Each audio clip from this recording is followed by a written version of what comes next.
छा लिखी छा लिखां छा लिखी छा लिखां दुनिया जा सिंधियो हिक मुठ थी सिंध बचायो।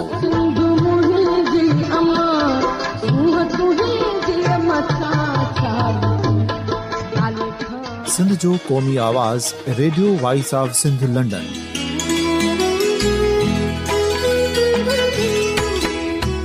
Radio voice of Sindh London पंहिंजी नशरियात में सिंध जी सियासत, समाज, इक़्तिसादियात, तारीख़, क़ौमी उमंगुनि ऐं इख़्लाक़ियात मुतलिक़ सिंध जी हक़ीक़ी तर्जुमानी कंदे प्रोग्रामनि खे असराइतो बणाइण लाइ सिंध जे घण घुरनि ऐं धरतीअ सां प्यार कंदड़ अदीबनि, दानिशवरनि, सहाफ़ियुनि, उस्तादनि, वकीलनि ऐं हर तबिके जे मानवारनि सजणनि खे सिंध में शऊरी इनक़लाब लाइ सहकार जो सॾु ॾियूं था। अचो त गॾिजी सूफ़ियुनि ऐं संतनि वारी सिंध जो ओज हिक मुठ थी वरी वापसि आणण वारे सफ़र जा साथारी बणिजऊं।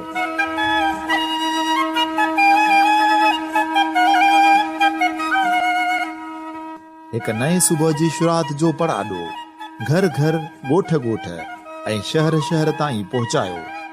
शाल सिंध आबाद ऐं ख़ुशहाल थिए, सिंधी माण्हू सुखियो ऐं सताबो थिए।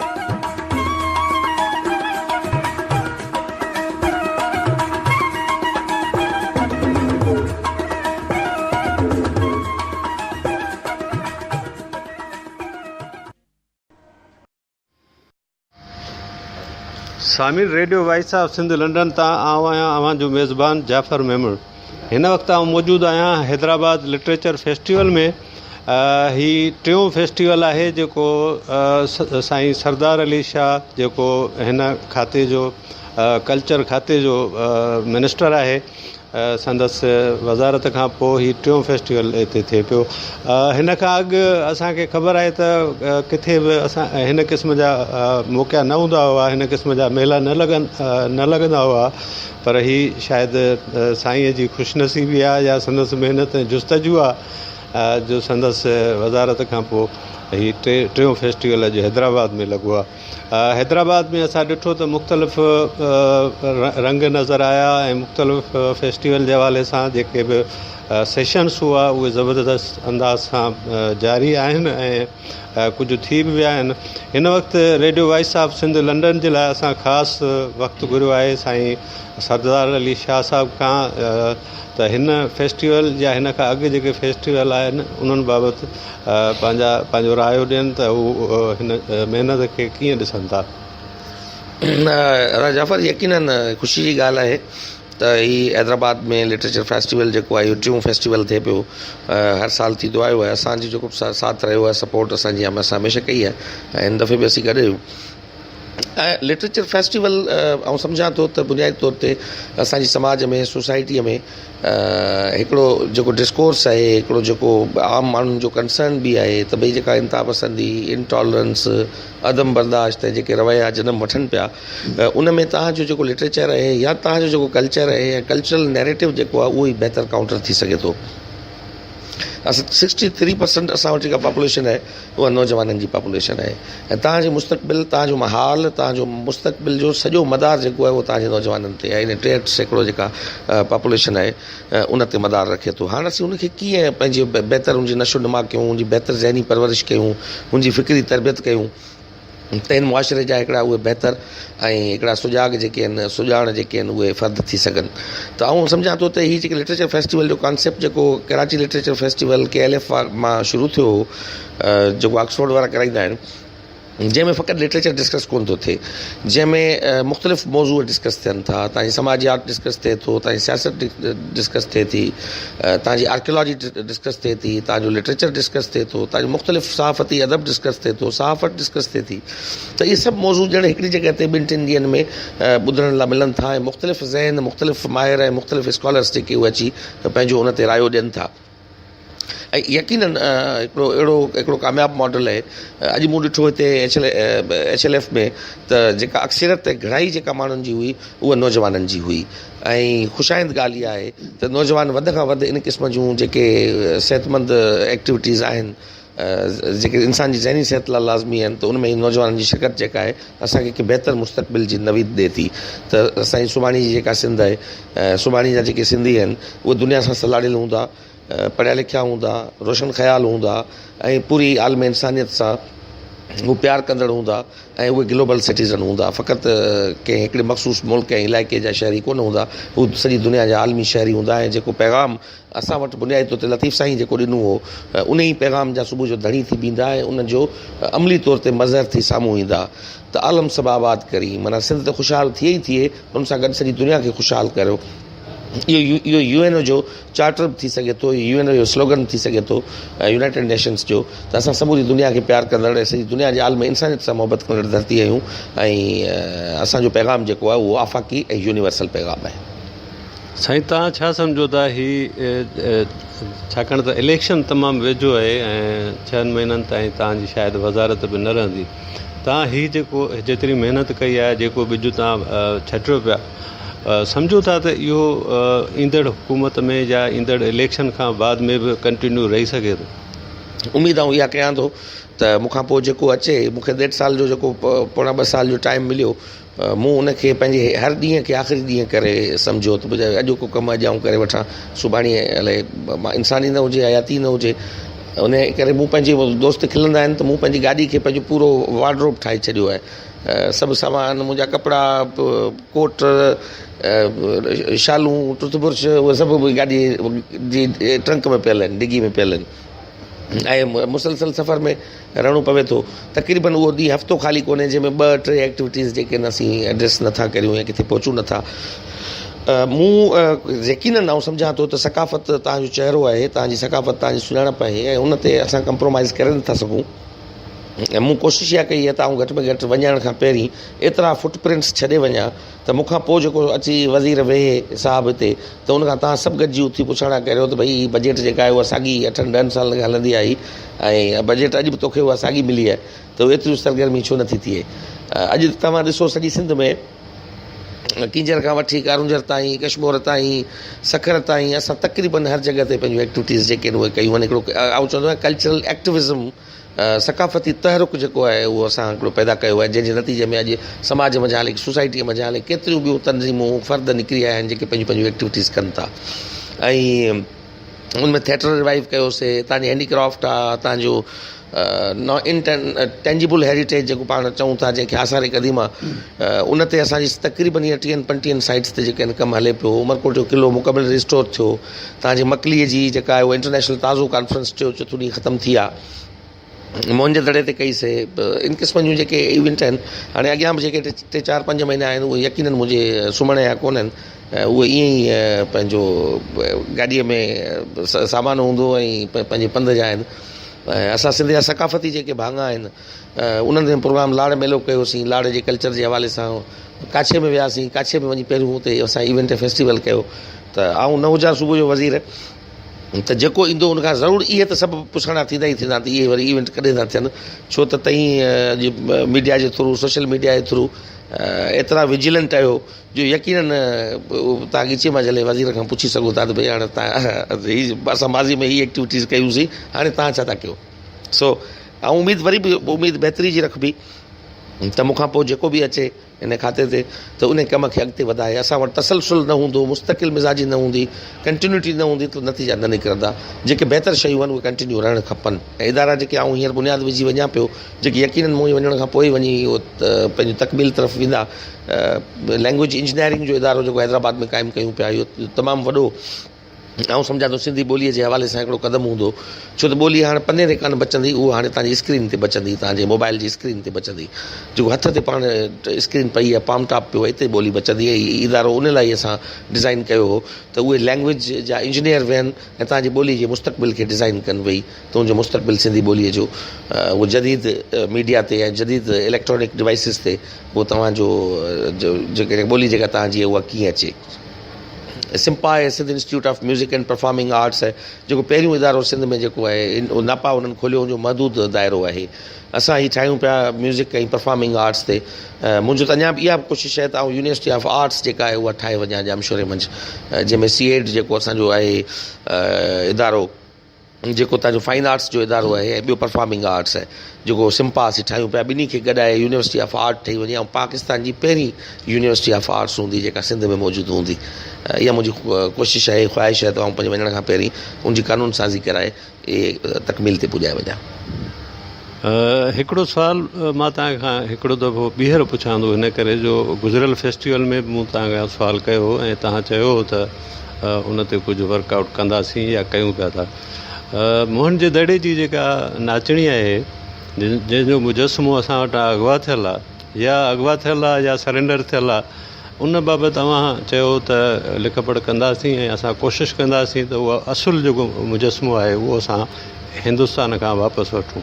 इन बाबति तव्हां कुझु ॿुधायो। मूं हिन ते असुल में ॾिसो त हाणे इहो थियो ईअं हो त 46 में मल्टीपल व्हीलर जेको आहे उहो नुमाइश लाइ खणी वियो हो, पोइ ॿई असांजा किंग प्रीस्ट ऐं नाचणी जेका आहे डांसिंग गर्ल इहे ॿई हुते रहिजी विया। पोइ 47 में कमेटी ठही जंहिंमें बाक़ाइदे एग्रीमेंट थी आहे ॿिनि मुल्कनि जे विच में त हिकिड़ी शइ रखंदो हिकिड़ी असीं रखंदासीं, हिकिड़ो मुआदो आहे ॿिनि मुल्कनि जे विच में। उहो असां ज़ोरी कोन खणी विया हुआ पर इहो मुआदे तहत हुते ईअं थियो। मूं यकीनन अची इन खे वापसि वठण जी ॻाल्हि कई त मूं चयो हाणे असांखे वापसि अचणु खपे, असां वापसि उनखे खणी अची सिंध में जेका जिते मोहन जो दड़ो आहे इहा शइ उते वञणु खपे। हाणे उन में असांजो फ़क़ति हिकिड़ो ज़रियो थी सघे थो ॻाल्हाइण जो इंडिया सां, उहो थिए थो यूनेस्को जेका हिनखे डील करे थी। यूनेस्को जा सही कंदड़ असीं बि आहियूं, पाकिस्तान बि आहे ऐं इंडिया बि आहे। पर हाणे हिते मसइलो इहो आहे त सूबो जेको आहे यूनेस्को सां ॻाल्हाए कोन थो सघे ऐं वफ़ाक़ी हुकूमत जे थ्रू ई यूनेस्को सां ॻाल्हि ॿोल थींदी। मूं वफ़ाक़ी हुकूमत जो जेको वज़ीर हुयो साहिबु परवेज़ रशीद खां पहिरीं, उन खां पोइ ॿिया जेको उन जॻह ते आया, मूं उन्हनि खे लिखियो बि सही, ॻाल्हायो बि सही, पर उहा असांखे यकीनन मूंखे उमेदु कोन्हे त असां सां हू कोऑपरेट कंदा इन हवाले सां, छो त लिख पढ़ उन्हनि खे ई करणी पवंदी, छो त यूनेस्को असांजी ॻाल्हि न ॿुधंदो। असीं सूबो आहियूं ऐं उते सही कंदड़ जेके आहिनि उहे मुल्क हूंदा आहिनि। इहो मामिलो को एॾो आउं नथो सम्झां तकिड़ो हल थियण वारो आहे जेको असीं जल्दी करे सघंदासीं। इहो यूनेस्को ई विच में ईंदी ऐं अचण खां पोइ यूनेस्को ई जेको हल कढी उन सां ॻाल्हाए असांखे वापसि ॾियारे सघे थी। पर यकीनन असां दूई दुखाए छॾी हिन ते त भई इहा शइ वापसि थियणु खपे। हाणे अॼु न थींदी त सुबुह जो ईंदो को अहिड़ो मुवाफ़िक़ वफ़ाक़ी हुकूमत आई जेका असांजी सिंध जो क़दुरु कंदड़ हूंदी, सिंध जे बारे में सोचींदड़ हूंदी, त यकीनन उनजो उहा पेशरफ़्त कंदी त इन शइ खे कंहिं तरफ़ बहितर तरफ़ उनजा हासिलात थी सघे थी।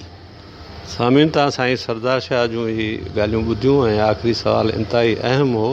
जेकॾहिं उन ते पेशरफ़्त थिए थी त इहा सिंध जे मुस्तक़बिल जे लाइ तमामु वॾी पेशरफ़्त हूंदी ऐं तमामु ज़बरदस्त कमु हूंदो जो सिंध मोहन जे दड़े जी जेका नाचणी आहे उनजो जो असुलु मुजस्मो, असुलु जेका उनजी सूरत आहे उहा हिन वक़्तु हिंदुस्तान में आहे। उहा जेकॾहिं सिंध अचे थी त मां सम्झां थो इहो सिंध जे लाइ, सिंध जी तारीख़ जे लाइ ज़बरदस्त हिकु पेशरफ़्त हूंदी।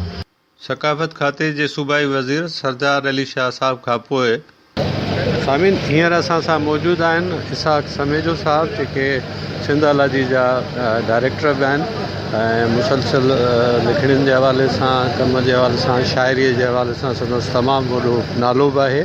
असां चाहींदासीं त इसाक साहिब जा जेके राया आहिनि उहे बि यकीनन मुस्तनद हूंदा, छाकाणि त हीउ मुसलसिल लिखणु पढ़ण वारो दोस्त आहे।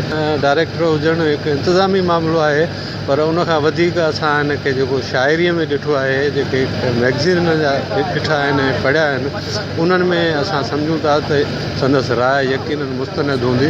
तव्हां इसाक साहिबु radio voice of Sindh London जे लाइ टाइम ॾियण जी महिरबानी। अवां ॿुधायो त हीउ टियों फेस्टिवल आहे जेको अॼु असां पहिरें ॾींहं ते बीठा आहियूं।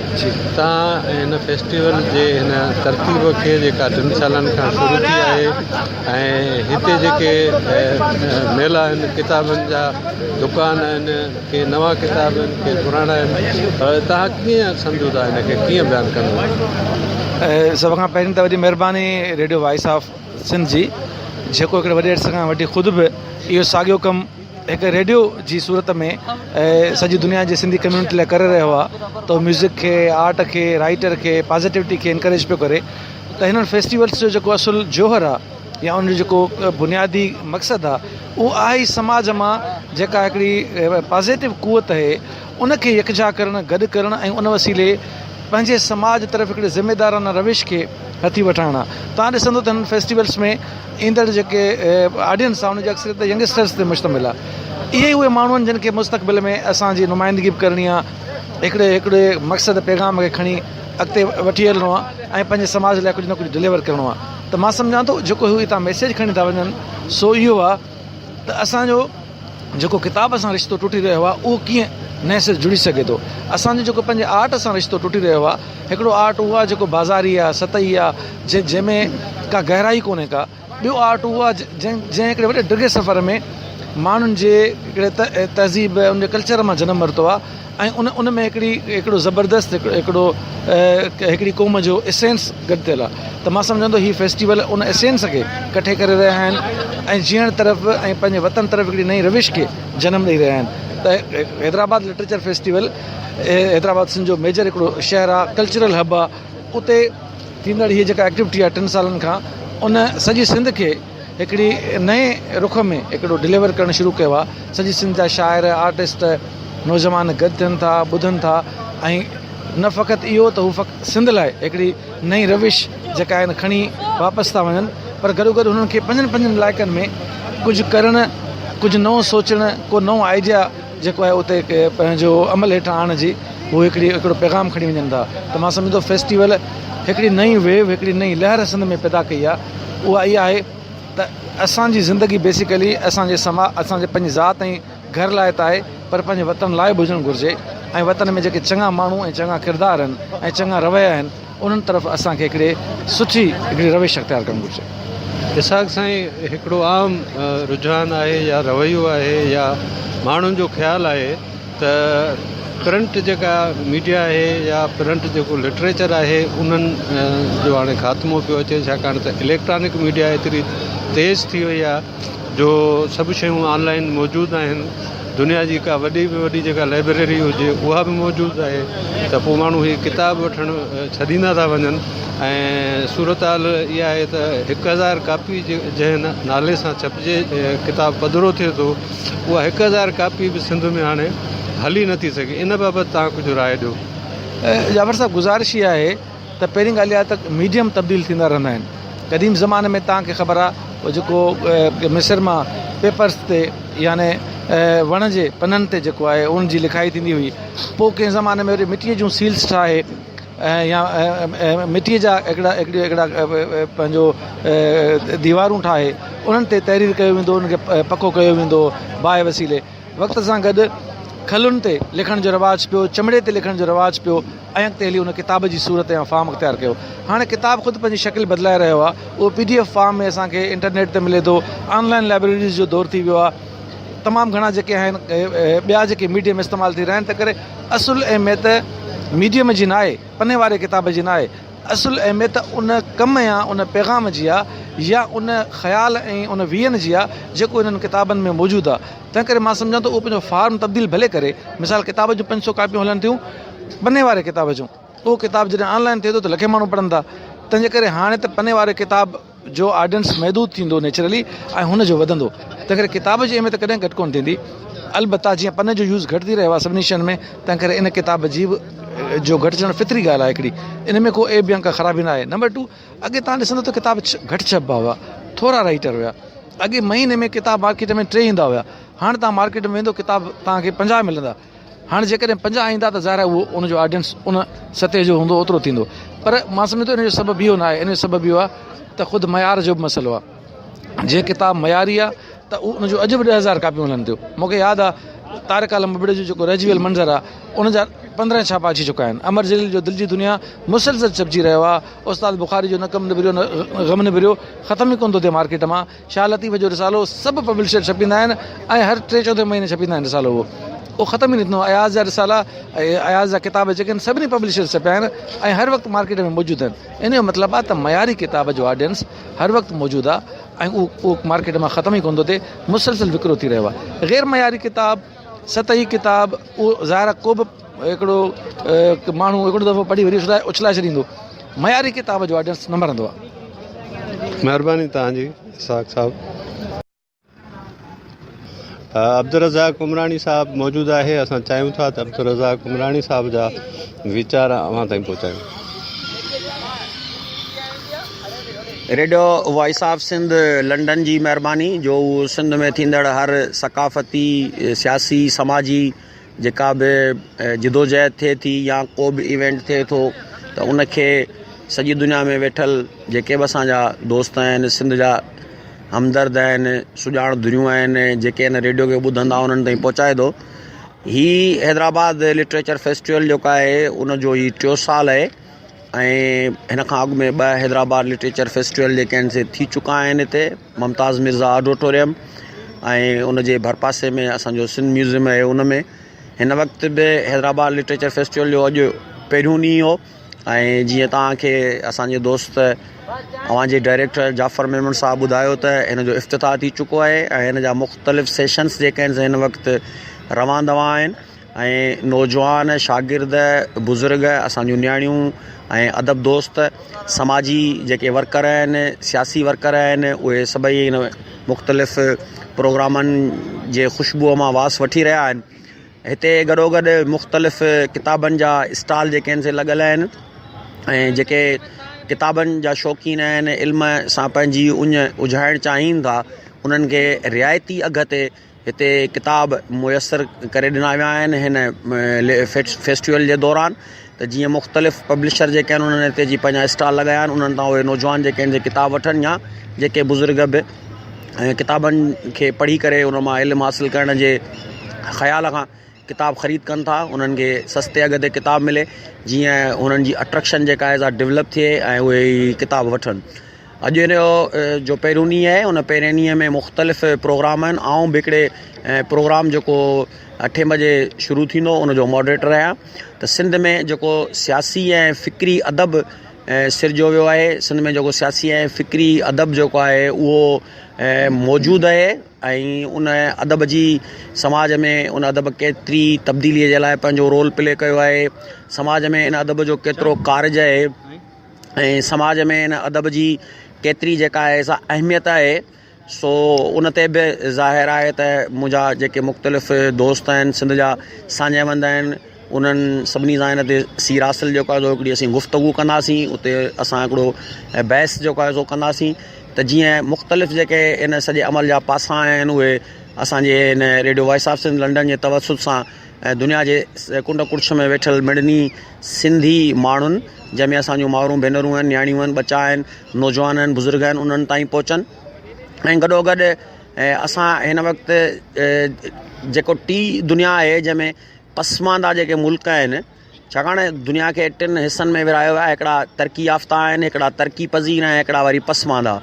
हाणे आऊं ईअं चवां त जेके हिन वक़्तु जा तरक़ी याफ़्ता आहिनि सॼी दुनिया जो अमुन उन्हनि स्टेक ते लॻाए वरितो आहे ऐं तरक़ीअ जे नाले ते जेके मंडियुनि ते विलार आहे, तरक़ीअ जे नाले ते वसाइलनि ते जेको उन्हनि जो कंट्रोल आहे ऐं ज़ाहिर आहे त पोइ तरक़ीअ जे नाले ते उन्हनि पंहिंजनि मुल्कनि खे त सेफ ऐं सिक्योर बि रखियो आहे ऐं उन्हनि तरक़ीअ जे नाले ते उते तरक़ीअ जा ॾाका ऐं मदारज तय बि करे वरिता आहिनि।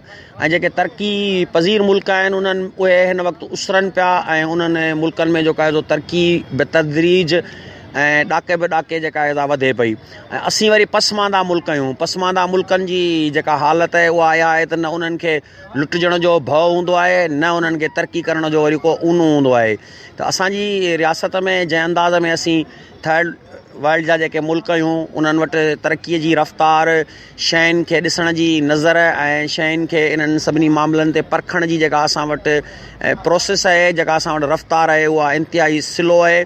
हाणे इन सॼी सूरत हाल में जेकी सियासी ऐं फ़िक्री अदब आहे उन हिन मुल्क जे जुड़ण खां वठी करे केतिरो सिंधी समाज में पंहिंजो असरु दाख़िल कयो आहे। ऐं ईअं चवंदुसि त ख़ैर असीं दुनिया जे उन्हनि ॿियनि थर्ड वर्ल्ड कंट्रीज़ जे मुल्कनि खां वधीक सिंध भागवंद आहे जो हुन वटि अहिड़ा जेके आहिनि से अदीब, शाइर, मुफ़क्किर, ॾाहा, सुघड़ ऐं फ़नकार, कलाकार मौजूदु आहिनि जिन सियासी ऐं समाजी तब्दीलीअ जे लाइ हिकिड़े कैटलिस्ट जो किरदारु अदा कयो आहे, हिकिड़ो हर अवल दस्ते जे सरवाण जो किरदारु अदा कयो आहे।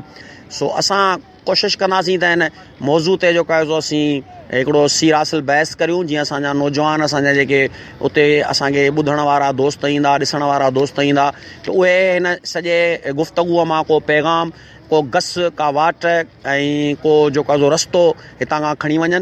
ऐं गॾोगॾु जेके अदीब ऐं फ़नकार ऐं कलाकार ऐं सदाकार ऐं असांजा सिविल सोसाइटी एक्टिविस्ट उन प्रोग्राम में शरीक थींदा, त असां चाहींदासीं त उहे बि पंहिंजा जॾहिं नवां जेके आहिनि से मार्ग सेट कनि, जॾहिं पंहिंजा के गोल डिज़ाइन कनि त उन ज़माने में ऐं उन सॼे अमल जे दौरान सियासी ऐं फ़िक्री अदब जे पासनि खे जेको आहे ज़रूरु मलहूज़ ख़ातिर रखनि, त जीअं उन टूल जे ज़रिए, उन टेक्निक जे ज़रिए असीं समाज में तब्दीलीअ जो हिकिड़ो रोल प्ले करण वारो हिकिड़ो किरदारु अदा करे सघूं। त ही क़ौमुनि जे ज़िंदगियुनि में अहिड़ा ॾींहं ॾिहाड़ा हुननि जी ज़िंदा दिलीअ जो, हुननि जे ज़िंदगीअ जो, हुननि जे तहरक जी अलामत हूंदी आहे। त असां इन सॼे अमल खे इन नज़र सां था ॾिसूं त हीउ अमल हिकिड़ो अहिड़ो ख़ूबसूरत अमल आहे ऐं हीउ अहिड़ो अमल आहे जंहिं अमल जे ज़रिए असां वटि फ़नून लतीफ़ा, असां वटि इन क़िस्म जूं जेके बि शयूं आहिनि उन्हनि खे प्रोमोट करण जे लाइ असीं पंहिंजे हिसे जो किरदारु अदा पिया करियूं। ऐं ॾहनि माण्हुनि जो इहो ई चवणु आहे त बजाए इन जे जो ऊंदहि खे वेही माण्हू घटि वधि ॻाल्हाए, उन खां सुठो आहे त माण्हू को पंहिंजो ॾीओ ॿारे, त जीअं शयूं बहितर थियनि। तव्हां दोस्तनि जी महिरबानी। सामिन हींअर असां सां मौजूदु आहिनि मुस्तफ़ा मीरानी साहिबु, जेके पिणु सिंध जी जदोजहद ऐं जाखोड़ जे हवाले सां तमामु मुतहरिक किरदारु आहिनि ऐं संदन इल्म ऐं दाहप जे हवाले सां बि सिंध जे हिन सान्या वंदनि में शुमारु थिए थो। जी मुस्तफ़ा, तव्हां हिन फेस्टिवल जे बारे में ॿुधायो। महिरबानी साईं। सभ खां पहिरियों त जसो जे radio voice of Sindh London खे, जेको मूं ॾिठो आहे त सिंध जे कंहिं बि कुंड कुड़छ में को बि प्रोग्राम थिए, कंहिं बि इशूअ ते थिए, त उते रेडियो वॉइस ऑफ सिंध जा दोस्त ख़ासि करे साईं पंहिंजो जाफ़र मेमण साहिबु, हाणे त साईं सर्वे चोडो साहिबु पहुची था वञनि ऐं पूरी दुनिया में ही जेको आवाज़ु आहे उहो सिंधियुनि ताईं पहुचाइनि था। ऐं हिकिड़ो बहितरीनु ज़रियो आहे radio voice of Sindh London. अॼोको जेको ही टियों हैदराबाद लिटरेचर फेस्टिवल आहे, इहो मुसलसिल 3 सालनि खां थिए पियो ऐं इन खां पोइ हिन लिटरेचर जे शुरूआति खां पोइ बि केतिरा ई फेस्टिवल्स थियनि था, थींदा रहनि था ऐं उन में तमामु घणी माण्हुनि जी शिरकत आहे। अॼु बि हिन जी इफ़्तिताही तक़रीब थी गुज़री आहे, जंहिंजो इफ़्तिताह सकाफ़त जे वज़ीर सरदार अली शाह साहिबु कयो आहे। असां उन में शामिलु हुआसीं ऐं मुख़्तलिफ़ जेको सो प्रोग्राम्स शुरू थी चुका आहिनि। त मां सम्झां थो त जेको मूं ॾिठो आहे त तक़रीबन हिननि 3 ॾींहंनि जे फेस्टिवल्स में 52 प्रोग्रामनि जी तरतीब आहे, जेके मुख़्तलिफ़ टाइटल्स ते, मुख़्तलिफ़ थीम्स ते थींदा ऐं सिंध जूं तमामु जेके इल्मी अदबी शख़्सियतूं आहिनि, जिन जो पंहिंजी पंहिंजी फील्ड में हिकिड़ो वॾो कमु आहे, उहे हिते जेको आहे सो वेही उन ते बहस थींदो, उनखे ॿुधाईंदा। तमामु नाले वारा माण्हू हिन में अचनि था। जामी चांडियो साहिबु आहे, साईं नसीर मेमण आहे, मोहसिन जोयो आहे, अब्दुरज़ाक उमराणी आहे, फयाज़ नाइच आहे, ॿिया केतिरा ई आहिनि, नूरुल्हुदा शाह आहे। त सभिनी जो पंहिंजे पंहिंजे ॻोढ़े जो जेको आहे उहो हिते ॿुधाईंदा। उते बहस थींदो जंहिंमें सियासी फ़िक्र ऐं ॾाहप बि अची थी वञे, जंहिंमें शाइरी अची थी वञे, जंहिंमें सियासी तहरीकुनि जो ज़िक्र बि अचे थो, जंहिंमें पंहिंजो माण्हुनि जा जेके मसइला आहिनि उहे इल्मु अदब जे हवाले सां, उन सां गॾोगॾु मुख़्तलिफ़ जेको आहिनि सो राग जा प्रोग्राम बि आहिनि, जेके लोकल असांजा राग आहिनि उहे, ऐं उन में मुख़्तलिफ़ रागी पंहिंजे फ़न जो मुज़ाहिरो कनि था। त मां सम्झां थो त हीअ हिकिड़ी बहितरीनु क़िस्म जी कावश आहे जेके दोस्त कनि था, उन्हनि जी वॾी कंट्रीब्यूशन आहे। न त अॻु में असां ॾिठो त हिन लेवल जा प्रोग्राम न थींदा हुआ। जेके हाणे प्रोग्राम जी शुरूआति थी आहे, त मां सम्झां थो हिन सां काफ़ी असांखे फ़ाइदो पइजी सघे थो। मसलन ॾिसो, असां वटि सिंध में जेको हिन वक़्तु दहशतगर्दीअ जो रुझान आहे, उनखे ख़तमु करण में ही जेके तक़रीबूं आहिनि उहे ई कंहिं हद ताईं घटाए थियूं सघनि। छाकाणि त हिते रवादारीअ जी तरबियत मिले थी, हिते इल्मु अदब जी तरबियत मिले थी, हिते पढ़ंदड़नि खे, पढ़ण जे शौक़ु वारनि माण्हुनि खे किताब रिआयती अघ ते मिलनि था। त मतिलबु हिकिड़ो यूनिक क़िस्म जी हीअ फेस्टिवल आहे जंहिंमें हर क़िस्म जा हर मकतबे फ़िकर जा माण्हू अचनि था ऐं ईअं बि न आहे त इन में रुॻो सिर्फ़ु सिंधी माण्हू अचनि था बल्कि हर ॿोलीअ जो माण्हू हिन में अचे थो पार्टिसिपेट करे थो पंहिंजी ॻाल्हि जेका आहे सा ॿुधाए थो सियासी तहरीकुनि जा दोस्त पंहिंजी शेयरिंग कनि था समाजी तहरीकुनि जा दोस्त पंहिंजी शेयरिंग कनि था उन सां गॾोगॾु सिंध जे वॾनि शाइरनि शाह लतीफ़ सचल सामीअ खां वठी शेख अयाज़ ताईं उस्ताद बुखारीअ ताईं जी शाइरीअ ते बहस थिए थो उन्हनि खे ॿुधो वञे थो उन्हनि मां उत्साह मिले थो त मां सम्झां थो त हीअ मेला जेके आहिनि सो हिकिड़ो बहितरीनु जेको आहे उहो कमु कनि था ऐं जेकॾहिं ईअं ई अदबी वीहकूं थियूं उन में अदीब दानश्वर पंहिंजे हिसे जो जेको कमु आहे कयल आहे उन ते ॿुधाइनि था ऐं लिटरेचर जी जेकॾहिं हिमत अफ़ज़ाई थींदी त ज़ाहिर आहे हीउ जेको हैदराबाद लिटरेचर फेस्टिवल आहे इन जे ज़रिए या इन खां पोइ कराची लिटरेचर फेस्टिवल थिए थो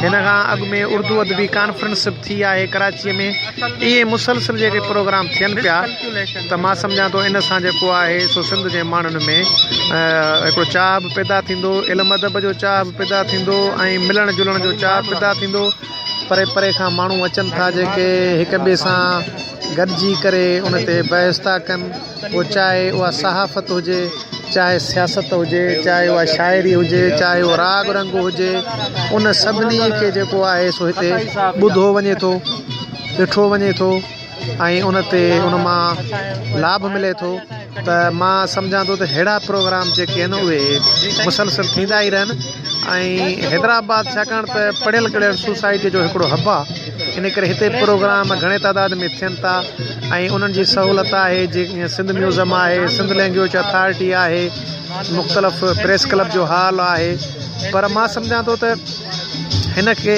वधाइणु खपे कराचीअ में थियनि था पर हिन खे असां सिंध जे ॿियनि शहरनि ॾे बि खणी हलिजे सखर आहे लाड़काणो आहे पर मां त चवंदुसि हर ज़िलई हेडक्वाटर में अहिड़े क़िस्म जा मेड़ाका थियनि ऐं उन्हनि में लोकल जेके अदीब शाइर आहिनि उहे शिरकत कनि मूंखे ख़ुशी आहे त थर मेलो थियो लाड़ मेलो थियो माना उन सां जेको आहे सो असांजी सकाफ़त खे वॾी हथी मिले थी ऐं मां सम्झां थो त असीं पंहिंजे मसइलनि खे कल्चर जे वसीले ई असां हिन दहशतगर्दी वारी लहर खे पंहिंजे कल्चर जे वसीले ई शिकस्त ॾेई सघूं था ऐं सिंधी माण्हू ख़ासि करे जेके आहिनि उहे उन्हनि जो कल्चर तमामु रिच आहे ऐं असां ॾिठो आहे त असां तक़रीबन अरबनि खां वठी अॼु ताईं सिर्फ़ु हिन ई कल्चर खे जेको आहे सो वधि खां वधि मज़बूत कयो आहे ऐं हिते जेके बि आया उहे असांजे कल्चर में रंगिजी विया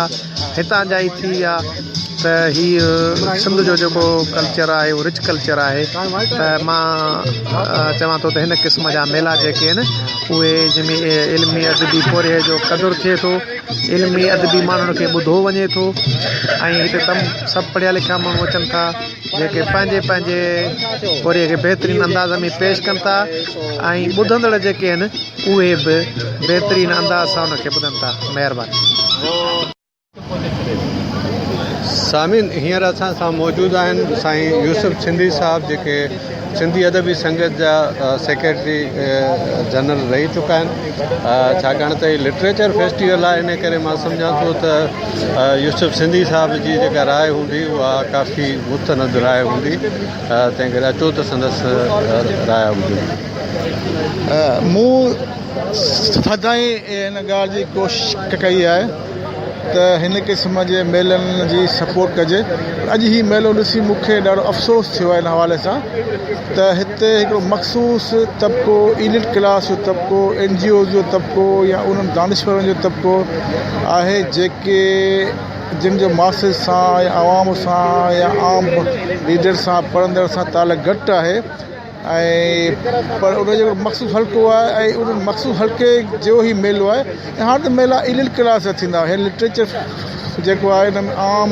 अदीब जेको ॿारड़ी अदीब आहे जेको असुलु कमु करे थो ऐं जेको असुलु लू नचे थो उन्हनि खे त मूं ॾिठो हिते त का नुमाइंदगी नज़र ई कान थी अचे ऐं इहा असांजी बदकिस्मती आहे त अहिड़नि मेलनि खे हिकु मख़सूस तबिके मख़सूस माण्हुनि मख़सूस दानिश्वरनि जिन सां उन्हनि जो तालुक़ु ठहियल आहे ऐं कल्चर डिपार्टमेंट लाइ मूंखे मूंसां तारीफ़ कई आहे कल्चर डिपार्टमेंट। अॼु बि मूंखे अफ़सोस थिए पियो कल्चर डिपार्टमेंट ते त कल्चर डिपार्टमेंट हिन क़िस्म जे मेले खे वॾी सपोर्ट कई आहे। हिन क़िस्म जे मेले में फ़क़ति उन्हनि माण्हुनि जी नुमाइंदगी आहे जेके मख़सूस माण्हुनि जा जेके आहिनि मंज़ूर नज़र माण्हू आहिनि ऐं इन हवाले सां हुन मेले जी सुठाई जे हूंदे बि अहिड़ो सुठो अमल आहे। पर हिन खे वॾे पैमाने ते आउं सम्झां थो हिकिड़ो आउं इल्ज़ाम त कोन थो हणां, पर हिन क़िस्म जा मेला हाणे असांजे दोस्तनि जी कमाई जो ज़रियो बणिजी विया आहिनि ऐं मूंखे हिन मेले में को मज़ो कोन आयो आहे ऐं का सुठा डिस्कशन कोन पिया थियनि ऐं आम माण्हू जी बि शिरकत तमामु घटि आहे ऐं इन हवाले सां मुंहिंजी इहा राय आहे। पर अमल सुठो आहे, इनखे सुठो करे सघिजे थो। महिरबानी तव्हांजी यूसुफ सिंधी साहब। आमीन हींअर असां सां मौजूदु आहिनि सुहेल सिद्दीकी साहब। सुहेल सिद्दीकी असांजो नौजवान कहाणीकार बि आहे, स्टेज ड्रामा बि लिखंदो रहियो आहे ऐं मुख़्तलिफ़ लिटरेचर साइड जा जेके बि शोबा आहिनि उन्हनि में बि कमु कंदो रहियो आहे। कॾहिं कॾहिं शाइरी बि कंदो आहे दिलि ऐं दिलरुबाउनि वारी। तो असां चाहियूं था त हिन खां बि अॼोके हिन लिटरेचर फेस्टिवल जे हवाले सां हीउ जेको किताबनि जो मेलो आहे ऐं लिटरेचर जो मेलो आहे इन बाबति कुझु ख़्यालु संदसि बि अव्हां ताईं पहुचायूं। महिरबानी जाफ़र साहब, मां थोराइतो आहियां London voice of Sindh London जो, जिन मूंखे मौक़ो ॾिनो त अॼोके हिन फेस्टिवल जे हवाले सां मां ॿ लफ़्ज़ ॻाल्हायां। मां सम्झां थो त पंहिंजो सिंध में ख़ासि तौर ते हैदराबाद माना जेकॾहिं सिंध जो हिकिड़े अदबी ॻाल्हि कजे अदबी कैपिटल जी, त हैदराबाद हिन वक़्तु अदबी कैपिटल सॾायो वञे थो ऐं रोज़ाना माना हिकिड़ा क्वालिटी वारा जेके प्रोग्राम थियनि पिया जंहिंमें हैदराबाद लिटरेचर फेस्टिवल ख़ासि तौर ते 3 ॾींहंनि जे लाइ मुनक़िद थिए थो, जंहिंमें मुख़्तलिफ़ अदीब दानिश्वर ऐं शाइर 3 ॾींहंनि जे लाइ अचनि था ऐं पंहिंजो जेको पौरियो आहे उन जे लाइ उहो पेश बि कनि था ऐं हिकिड़ी उन्हनि खे मंझता बि मिले थी। इन खां पहिरीं थोरी देरि पहिरीं असां कंहिं दोस्त सां ॻाल्हि ॿोल कईसीं पिए वेठे त अॻे कुझु चंद माण्हुनि वटि अदब माना महदूद हूंदो हुयो, उहे पाण वठी रखंदा हुया ऐं वक़्तु सिर्फ़ु पंहिंजे मनपसंदि माण्हुनि खे पाण सां गॾु खणंदा हुया। पर हीअ जेके फेस्टिवल्स आहिनि इन्हनि मौक़ो फ़राहम कयो आहे असां जहिड़नि नवनि माण्हुनि खे वधीक सिखण लाइ ऐं शयुनि खे सम्झण लाइ। सो मां सम्झां थो अहिड़ा इवेंट थियणु खपनि ऐं हिननि इवेंट सां ॿियो न त हिकिड़ो मुंहिंजी नज़र में हिकिड़ो नओं रूह फूकिजे पियो थो, हिकिड़ी नई सिंध में हिकिड़ो नौजवान जेको आहे उहो अदब ॾांहुं हिकिड़ो हुनजो लाड़ो थिए पियो थो। सो असां इलाही पुरुमीद आहियूं त अहिड़ा बामाना पुरमाना जेके प्रोग्राम आहिनि उहे थींदा रहनि। महिरबानी। सुबुह आहे सभु सिंध। सामिन हींअर कलीम बुट नाले नौजवान असां सां मौजूदु आहे, नाविल निगार बि आहे ऐं असांजे समाज सां संदसि तमामु गहरो तालुक़ बि आहे ऐं सहाफ़त में बि कमु करे थो। असां चाहियूं था त अॼु हिकिड़े सेशन जो ई मॉडरेटर बि रहियो आहे, तंहिं करे कलीम बुट खां ॿुधणु चाहियूं त हुन पंहिंजो सेशन जेको आहे उहो जो कीअं अंजाम ॾिनो ऐं पब्लिक जो छा रिस्पॉन्स मिलियो ऐं फेस्टिवल जे हवाले सां संदसि राय छा आहे। साईं वॾी महिरबानी। मुंहिंजो सेशन हो साईं मोहम्मद उस्मान डिपलाई साहिब जे नॉविल्स जे हवाले सां। इन में असां 4 साईं जे नॉविल्स ते डिस्कस कयो जेके 1 यूनिट जे दौर में पाबंदी जिन ते मड़ी वई। उन्हनि नॉविल्स में आहे 1857 आज़ादी जी जंग, अनवर पाशा ऐं जेको आहे सो जापानी गुडी ऐं सिसी नेज़े पांद। इन्हनि 4 नॉविल्स ते असांजो सेशन हो जंहिंजो मां मॉडरेटर हुअसि ऐं इन में जेके असांजा स्पीकर हुआ साईं मोहम्मद अली डिपलाई साहिबु, साईं मोहम्मद उस्मान डिपलाई साहिब जा फर्ज़ंद, साईं गुल मोहम्मद उमरानी साहिबु ऐं मोहक़िक़ आहिनि ऐं मैडम तहमीना मुफ्ती प्रोफेसर आहिनि सिंध यूनिवर्सिटी। हिन सेशन में जेको आहे असां तमामु घणियूं ॻाल्हियूं कयूं, साईं जे फ़िक्र जे हवाले सां ॻाल्हि ॿोल कई ऐं साईं जे नॉविल्स जो इम्पैक्ट केतिरो आहे सिंधी मुआशरे में उन जे हवाले सां ॻाल्हि कई, उन्हनि जी अदबी हैसियत केतिरी आहे उन जे हवाले सां बि ॻाल्हि ॿोल कई। उन खां अलावा HLF वारनि खे मां मुबारकबाद ॾियणु चाहींदुसि जो उन्हनि असां जहिड़े यंगस्टर्स खे अहिड़ो बहितरीनु प्लेटफॉर्म मुहैया कयो आहे। हीअ मुंहिंजी फस्ट पब्लिक अपीयरेंस हुई ऐं मां गुज़िरियल 10 सालनि खां सहाफ़त में बि आहियां ऐं अदब सां बि मुंहिंजो वास्तो आहे, पर फस्ट फर्स्ट टाइम मां पब्लिक गैदरिंग में एज अ मॉडरेटर आयो आहियां। मूंखे तमामु घणी ख़ुशी आहे ऐं हिते जेको HLF वारा माहौल आहे उहो बि तमामु सुठो आहे। ॿियो जेके असांजूं अदबी एक्टिविटीज़ आहिनि उन्हनि खे हथी वठाइण लाइ अहिड़ा लिटरेचर फेस्टिवल तमामु ज़रूरी आहे। वॾी महिरबानी तव्हांजी तलीम साईं। सामिन, सकाफ़त खाते जे सूबाई वज़ीर सरदार अली शाह साहब ऐं उन खां पोइ सिंध अलाजी जे डायरेक्टर इसहाक समेजो साहब, अब्दुल रज़ाक उमरानी साहब, सोहेल सिद्दीकी, मुस्तफ़ा मीरानी साहब ऐं यूसुफ सिंधी जा हिन फेस्टिवल जे बारे में अवां राया ॿुधा। असांखे उमेदु आहे सामिन त हिन रायनि सां गॾु अव्हांजा राया बि असां ताईं ज़रूरु पहुचंदा। हीउ प्रोग्राम पंहिंजी पुॼाणीअ खे पहुतो।